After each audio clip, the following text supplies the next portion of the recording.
Oh, many of us got teased over the past couple weeks as fall spring rolled in and gave us the impression we could go ahead and get those boats launched and get out on the water, but Mother Nature has smacked back this week. As many of you know, even up in the Northeast, you boys are getting snow and ice again, and well, it's going to put a little pause on getting those boats back out on the water, and you may be thinking to yourself, well, how can I get some more water time? We're going to discuss that a little bit today. Welcome back, guys, to this week's episode of Boneheaded Boaters of the Week.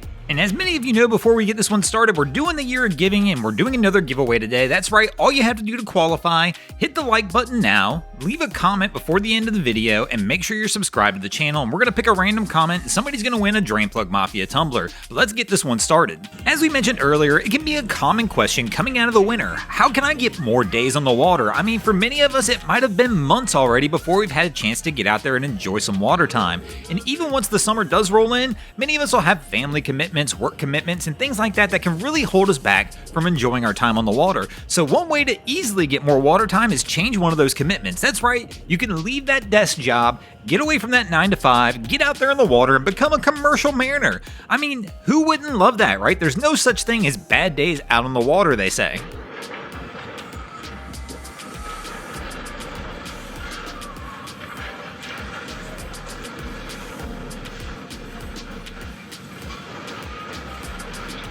Now, of course, the life of a commercial mariner is not perfect, but I mean, what job is perfect? Sure, as a commercial mariner, you're likely to get your hands a little more dirty than you will in that 9 to 5 office job. And some of the other downfalls of being a commercial mariner, well, that means more time on the water, which may be a good thing in some minds, but also some of the bad things that come along with that means you've got a higher probability of running into the Googans out there on the water just because you're going to be out there a little bit more. But the commercial mariner does live an adventurous lifestyle, which is a plus. If you're one of those people that likes adventure, to get out there in the water and have a good time, this definitely could be something that's for you. If you're not, commercial mariner lifestyle probably is not going to be your thing, because if you're your average weekend warrior right now, you get to pick the nice days to get out there on the water. As a commercial mariner, that's just not the case. You're gonna have to work whether the weather's good, the weather's bad, and whether you feel like it or not. That's right, if Mother Nature doesn't want to cooperate and it's your day on, you're getting out there, you're getting the job done best you can, no matter what kind of cooperation you're getting.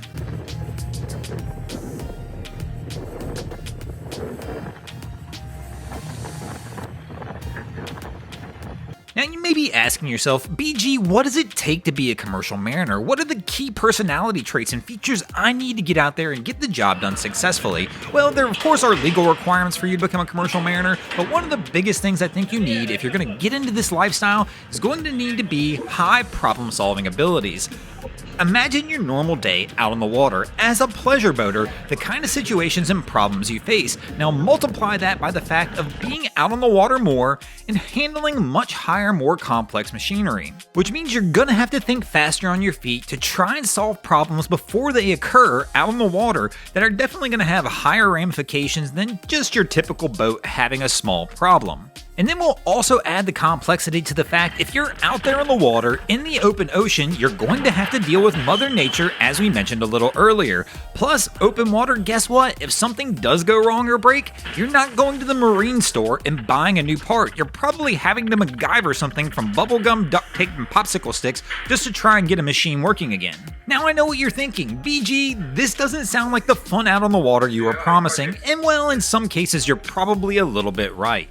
Being a commercial mariner is absolutely not for everybody. It definitely requires somebody who's got an adventurous spirit, the ability to travel, and somebody who really truly enjoys being out there on the water. Now, if you personally don't fall into all these categories, the commercial mariner lifestyle is probably not going to be your thing, and you're better off to stay a pleasure boater and keep that 9 to 5 job.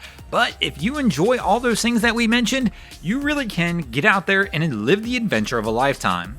And one of the last things we'll talk about that you probably need as well if you're going to get out there and try and live that commercial mariner lifestyle is you're going to need a little bit of agility and probably some pretty good balance. You're definitely going to find yourself in some very awkward situations where most people would look at it and be like, oh, heck to the no, I'm not doing that. And on top of that awkward situation, you're going to have to deal with the wind and waves, just making it that much more difficult. Thanks for watching, guys. I hope you enjoyed this week's episode of Boneheaded Boaters of the Week.